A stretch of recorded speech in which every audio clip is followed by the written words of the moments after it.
Thank you, everybody. My name is Adam Connor. I have been working in design for about 15 years now. I started off as a UX designer. I moved into digital product and service design and strategy. And then about a year and a half ago, I made a shift. What I had observed over the course of my career was that what was really interesting to me about the work I was doing wasn't so much the things that we were making as it was getting people to make things together, getting people to be able to work together, talk together, make decisions, and not want to kill each other at the end of the day. And so I shifted to organizational design, and now that's what I do full time. I work with teams and companies to help them improve their abilities in design, in innovation, and in collaboration. And one of the things I want to talk about today is a key tool that I've found is essential to helping teams in their discussions around what they're creating. But what I want to start with, actually, is I want to go back, and as Bruno said, I am an illustrator. In my spare time, I draw pictures. I like to draw robots and monsters and children and all of them interacting with each other in everyday ways. And I am trying to make a career out of this, but it is really hard. And one of the questions that I keep coming up against, and that a lot of the people that I've met that are trying to do the same thing keep coming up against, is this question of, what's the best design for an e-commerce site? I've got to build an audience. I've got to get this thing out there. How can I do that in the best way possible? And the answer is one we're all familiar with. It depends. It's the classic designer answer, because there are so many variables at play that it's not just a black and white situation. So when I'm talking to people about this, whether it be other illustrators or whether it be other designers in the projects they're working on, we talk about, well, what does it depend on? And we all know the answers to these things, right? It depends on the people we're designing for. What do they expect? What are their constraints? What are their contexts? What are their objectives? Right? It depends on what we're trying to do. What are our goals? What do we need to have happen as a result of someone using whatever it is we're creating? And these kinds of things combine, and then we want to talk about, well, what's the experience that we want to create? What is it that we want to elicit for people? What do we want them to think and feel and do as they work with whatever it is we've created for them? And this is where this "it depends" answer becomes really challenging. We need to be able to talk with our teams, with the people we're creating products and services with, about this experience that we want to get to, that we eventually want to have be a reality, this future that doesn't exist yet, but that we intend to create. How do we discuss that? The thing that always comes up here is this concept of vision. We need to have a vision, right? You'll talk to leaders and organizations. I've got a vision for where we're going. And they talk about it as this discrete location. And they've put a flag and a map somewhere, and we're all going to march to it. But the reality is that we don't all know where exactly that flag is. Instead, we kind of have just a general sense of where it might be. And we don't know the exact path to get there because we don't know what we're going to encounter along the way. And this is what makes our conversations difficult. We don't really know what's coming. We don't know exactly where it is we're going. We just all have a general sense, and hopefully that's shared among us. So we've all bought in. We're all going to work on building something. We're all pretty sure that where we're going is over there somewhere. But now we need to start making decisions about how we're going to get there. We have to start talking about, well, how is someone going to use this? What are the tasks that they're going to want to do? What is it that they need to achieve? And we get a lot of our information out of personas and out of our business goals, But that doesn't answer all of the questions for us. We need to understand as a team, when we say, okay, we are now working in a situation where someone is withdrawing money from their bank account because they've just encountered a hardship, right? How do we want that to go? How do we want that to feel? What do we want people to think and do as they move through this experience? And this is where things get challenging. People kind of dive back to, oh, well, a design best practice is X, or I think it should be Y. And these conversations kind of run around in circles and people butt heads. And encountering this in teams made me think about what it was like to be a student. And when I was a student, I actually studied film. And we had a lot of projects in film and animation where we were trying to write screenplays and animate characters. And we had to do this as a group. We had to do this with other people. And we would have these exact same challenges. Well, what do you think Mike, our character Mike, would do in this situation? And the lessons that we got in dealing with these kinds of challenges all revolved around this concept of character. In order to write for a role, in order to create an animated figure and have them be believable, have them be understandable to an audience, you had to know what that person's character was. You had to figure that out so that when you put them in a situation, you could move them in the right way, or you could have them take the right action. And Disney, in their recent film, Big Hero 6, they needed to figure this out for all of their characters as well. And they developed these character studies to try to figure out, okay, well, if we have these different characters, how would they move and behave? If we put them in the exact same situation, how do they contrast to one another? So you have Baymax and then you have Hero, very different behaviors, very different attitudes. Tadashi. And they go on and on through these. And this was so that they could, as a group, look at these characters and decide, how do they differ from one another? What makes them unique? What makes them stand out from one another? And this goes on beyond just how do people move. This goes into what do they do and what do they think. If any of you have seen The Big Lebowski, you're familiar with the character, the Dude. Right? He's a very popular character, and he's popular because of his personality. He is this very laid-back, slacker dude who is thrown into a situation that is completely alien to him. Right? He's thrown into a situation where people are being kidnapped, and people are demanding ransom, and hitmen are involved. And it's this juxtaposition of his laid-back character and these serious situations and immense ineptitude by other actors and roles in the film that lead to the fun that this movie has. Right? And looking a little closer to home, if you're not familiar with The Big Lebowski, here I am. And here's me. Here's my character. I have a very hard time saying no to people when they ask me for help. I just can't seem to do it. I am a perfectionist. I am obsessed with feeling like I've done the best I can, and that hurts me a lot. I rarely work alone. I do very few things on my own. The work I do, the projects I come up with, I'm almost always looking for someone else to do them with. And I love toys. I have a collection of them. I still play with them. It's fun. I enjoy it. This is my character. This gives you a sense of who I am. And we can think about character beyond just people. We can think about character in the products and services we create. Take Vimeo, for example.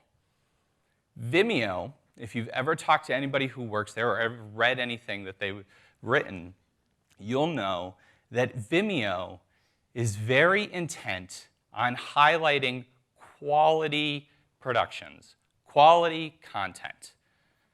They want to give a voice to people who are working at very high levels of quality but might not be able to get their material out as much as, say, a big studio. They even went so far as to develop content on their own to help people create better content. They released a series of videos and articles helping people to learn about the products that were on the market, how to use their cameras better, how to use different devices, how to write for certain types of characters, how to shoot different types of scenes. It was always about the quality of content for Vimeo.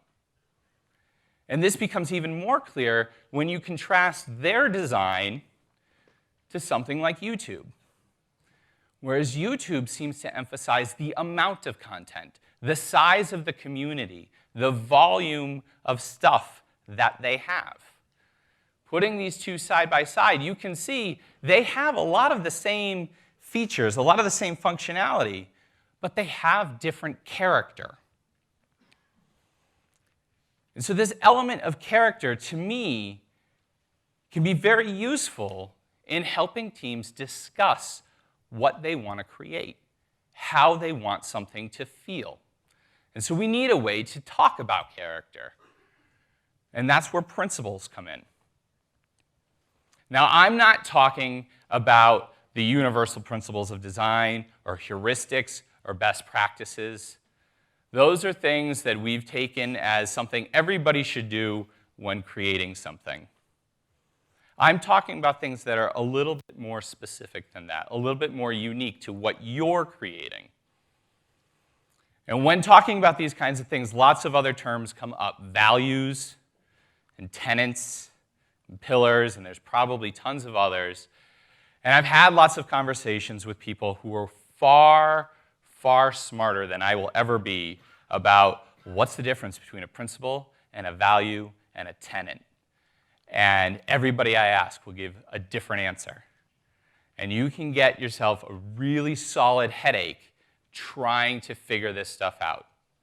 So I'm not going to worry too much right now about what all these words mean. All I want you guys to focus on is what I mean when I talk about design principles. And what I mean is this. It's a directive that guides the behavior and captures the desired or most emphasized qualities or characteristics of the creation. It's what you promote. It's what you emphasize in what you're creating.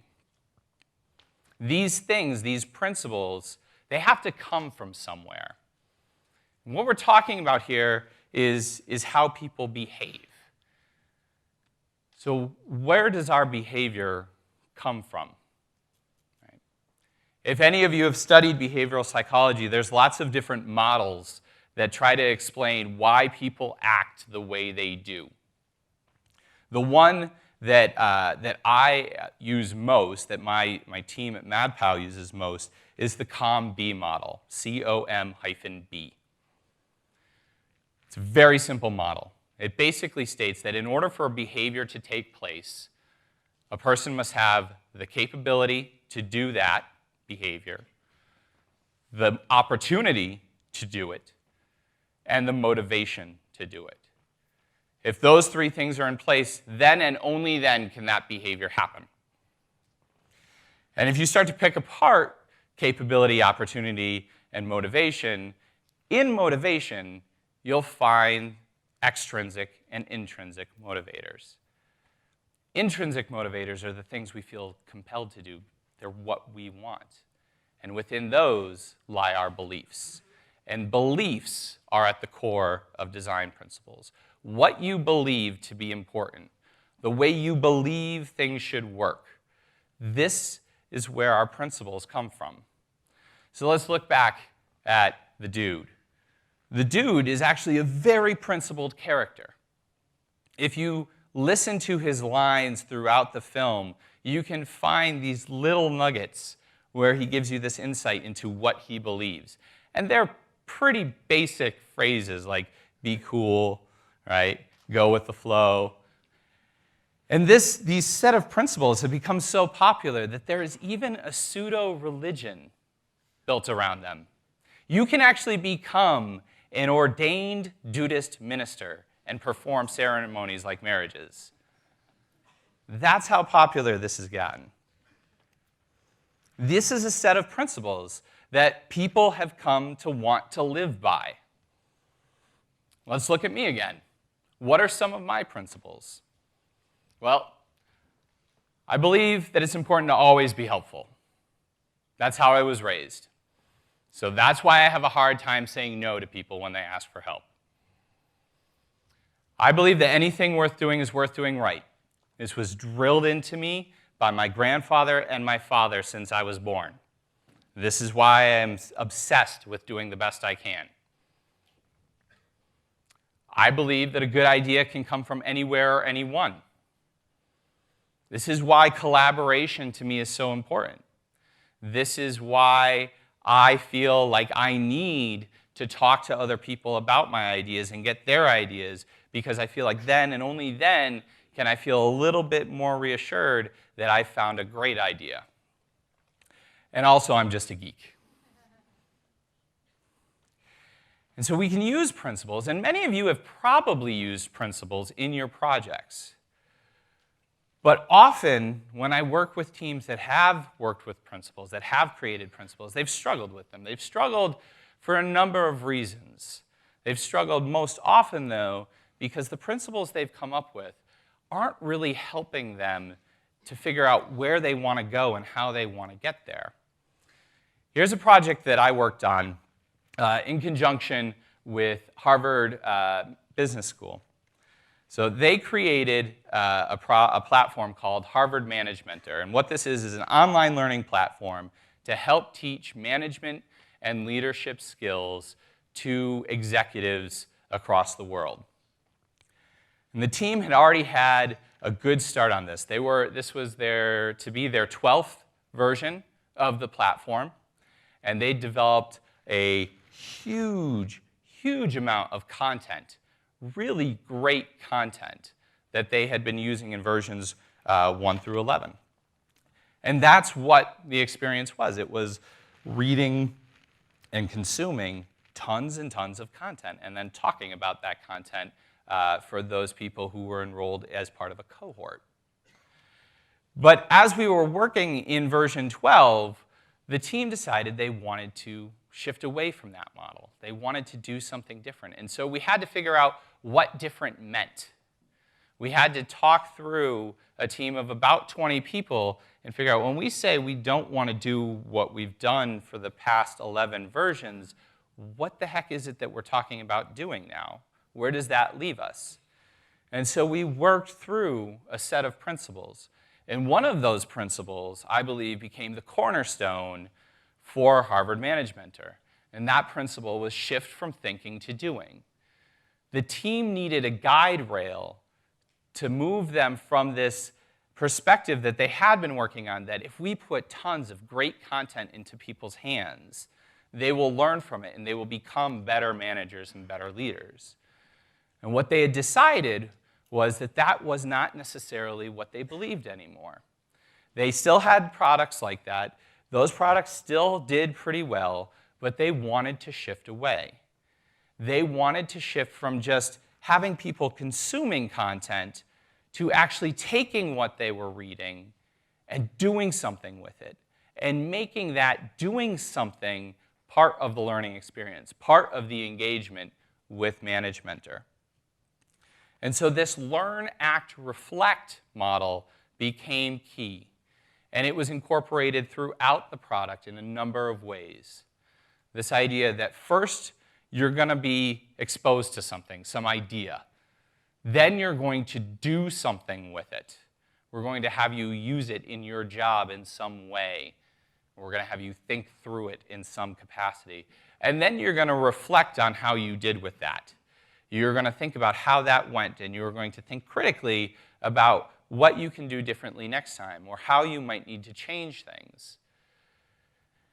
And so this manifests in some very obvious ways.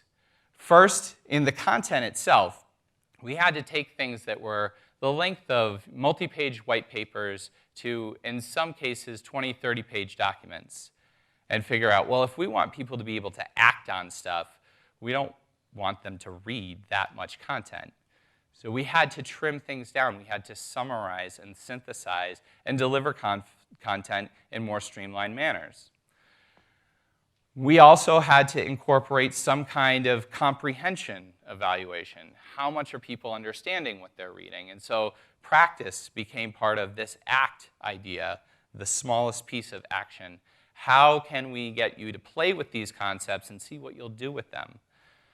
But some of the things I liked best about this product was that we started to move towards action plans. So we wanted to hold people accountable to the work they were doing, the changes they were trying to make. So instead of just coming in, reading something, doing something, and getting out of the system, before you even start to learn something, you pick a topic and you start to assess where you're currently at with that topic. How do you feel about your skills in conflict resolution, right? What do you know about that stuff now? And what do you want to work on, right? You start to create an action plan.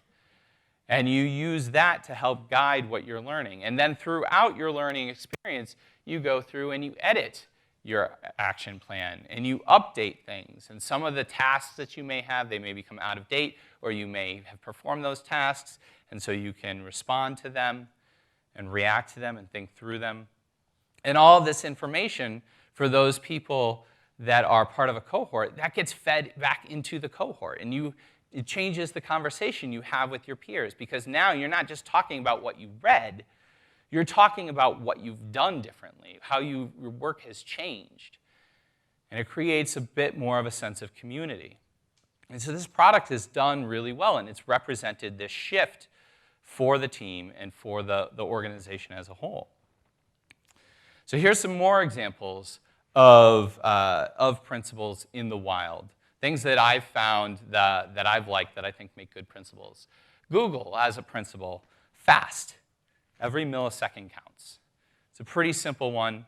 And if you think about Google and you think about speed, you probably see how the two go closely together. Speed matters very much to Google. Wear it during sex. This was from Adaptive Path's Charmer.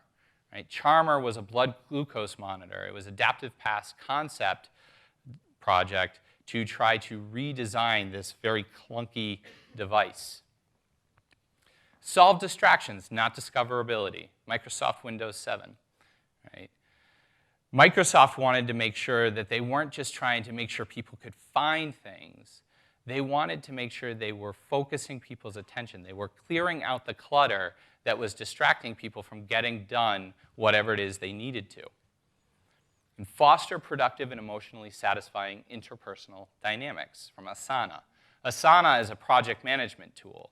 A lot of project management tools are really just about keeping track of what's going on and who's doing what. But Asana wants to make sure that they keep that idea of teamwork, that idea of shared responsibility and community part of their model. And so they look for ways to do that. And you can go beyond just products and services we create to whole organizations, right? In the States, we have National Public Radio, NPR. And way back, I believe in '69, someone crafted NPR's original mission statement. And it's beautiful, and it is full of principles. It will regard the individual differences with respect and joy rather than derision and hate. It will celebrate the human experience as infinitely varied rather than vacuous and banal. It will encourage a sense of active, constructive participation rather than apathetic helplessness. And what I love about these principles is they don't just tell you what we will do, they tell you what we won't do. They really serve as a guide rail, a bounding box that a team can find themselves in. So principles are awesome. And when we have principles, we can use them to really focus our conversations. But we need to understand where they're coming from. How do we get them, right? How do we figure out what the hell it is we believe? And which ones of those do we select to actually become our principles? First thing we need to make sure is that our principles are relevant to our research, to the things we've learned about the people we're designing for. Because If you're designing for an audience that has a completely different belief set than you do, that has a completely different set of priorities, then your principles aren't going to work. They're going to be in conflict with the people you're creating an experience for. And so you need to understand, what are people saying about how they're experiencing things today? The pain that they're feeling either using a system or experiencing the problem that they're trying to work through that you're going to solve for them. How do they talk about that? How do they talk about what they wish it could be? Okay. You can pull principles from the organization itself. If you work in a company, you probably have some kind of a mission statement or maybe a value statement. Chances are there are elements within that you can start to pick apart and see where a character's identity might lie within. And you can pull those down and start to build upon them to create principles. But from both of these sources, the most important thing to remember is that you actually develop the principles themselves through collaboration. One of the biggest challenges I've seen teams run into with design principles is that they don't create them as a group. A designer or a group of designers goes off into a dark corner somewhere and comes out with this scrolled document with these principles very nicely presented on them and hands it to everybody else, and everybody else is supposed to abide by them and take them. But they don't have any sense of ownership. They don't necessarily know where these things came from. And so it leads to these challenges, people not working together, people disagreeing on what the principles should be. So work together with your teammates, with the entire project team, to figure out what the principles are. And we typically do this through a couple of different ways. It starts typically with a workshop of some kind. We do vocabulary workshops, which start with just very simply asking people to write down all the characteristics that they think are most important for the product, one per Post-it. And we'll collect those, and we'll start to arrange them on a board in an affinity mapping, in clusters of themed topics, right? And then we immediately dismiss all the obvious ones. Easy to use, yep. Definitely needs to be easy to use. I don't think that's a unique qualifier. We can separate that out. And from here, we can start to have a discussion of what do these words mean, and that's where you see kind of the red. People starting to write down examples of what they mean by certain terms, starting to unpack terms a little bit more, and we just have a conversation for a little while. Maybe half an hour, maybe 45 minutes, just to get a sense of what these things mean. And we pay attention to the clusters. Big clusters obviously mean that a lot of people kind of shared a similar idea. Small clusters don't mean that those things should be dismissed. They're usually where the most interesting ones are, the most unique ones. So we pay attention to those to try to figure out what everybody's thinking. And then we do a basic dot voting exercise to see which ones do people think are the most important. And from that, we select and we start to develop things further. We also sometimes will use other activities if we feel like this isn't working for us. Sometimes role-playing has come in handy. Well, we'll have one person play the role of the user, and we'll have another person play the role of the system. We'll give them a situation, and we'll ask them how they would behave.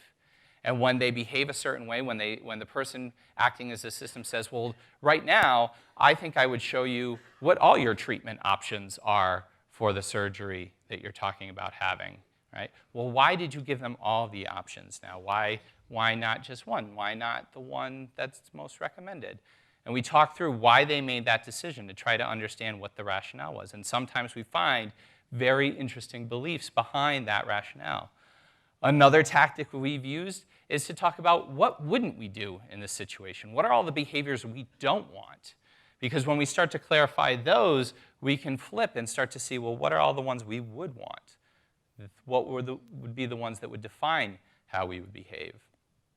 So these kinds of workshops help us get a sense of where people's heads are at. And then that's when we step back and we start to write things out a bit more. Because trying to write out a principle with a room full of 20 people can actually be pretty hard. But if you've already come to kind of an agreement on what those principles should be about, figuring out the wording is a little bit easier to do on your own. And then you can bring it back and refine with the group as you go. So some rules for principles. Principles should be clear and directive, not general and ambiguous. Fun is a horrible design principle. What's fun to me is not necessarily fun to everybody else. It should be something that you might do differently with another product, something that makes you unique. If something is true for all products, like easy to use, it's not a great principle. That's just a best practice. That's something you should do no matter what. It should push the team to say no to more ideas than you say yes to. This thing should act as a filter, right? If a design principle, if you can kind of figure out how to make any idea fit to a design principle, it's not a very good principle. It's not helping you weed out ideas. And it should help identify what shouldn't be done as well as what should. But the best test for a design principle is really how well it helps the team have a discussion. If you as a team are talking about your design principles and it's not helping you weed out ideas, it's not helping you generate ideas, it's not helping you have a productive conversation, then that design principle might need work. And we use these principles in a couple different kinds of conversations, a couple different kinds of activities. First, we have generative thinking, right? This is where we're coming up with lots of ideas. You can use principles to say, how many ways can we come up with to do whatever our principle is? How many ways can we come up with to shift from just thinking about a lesson to actually doing something with it, right? You can use that as fodder to generate ideas. And then once you have ideas, whether you've used your principles to come up with them or whether you've just come up with as many as possible regardless of the principles, then you can have a conversation about convergence, editing and revising. You can talk about which principles of all the ones you've come up with satisfy, or which ideas satisfy the most principles. Which ones are strongest within those principles. And as you work through your ideas, as things evolve over time, it's important to remember that the principles themselves will likely evolve as you go too. When you first start out, when that vision is really, really fuzzy, your principles will be a little broader, they'll be wider. But as you go, as you get deeper into more details and deciding what you will and won't do, those things will become tighter. And so your principles need to live with you. They need to evolve as the product and as the team evolves. I want to leave you guys with this story. It's a very popular story used to illustrate a certain point. And it's about 3 bricklayers. A man is walking down the street, and he comes across a construction site, and there's 3 men working. And he stops, and he asks the first man, "What are you doing?" And the guy says, "I'm laying bricks." And says, "Okay." Moves on to the next guy, "What are you doing?" "I'm building a wall." "All right." Moves on to the next guy. "What are you doing?" "I am building a cathedral." Now, this story is used in so many leadership education presentations that I've seen, and it's always about vision. That third guy, that third bricklayer, he's got a vision, and goddamn, that's excellent. That's great. But what I want to know is why? Why bricks? Why a wall? Why even a cathedral? What is it about what they're trying to get to that told them that bricks are the right material, a wall is the right construct, and a cathedral is the right building? What do they believe about what they're trying to create that answered those questions for them? What are their principles? Because design principles direct action to achieve vision. If you know what you value, then making decisions becomes a whole hell of a lot easier. And that's where I'll leave you guys today. Thank you very much.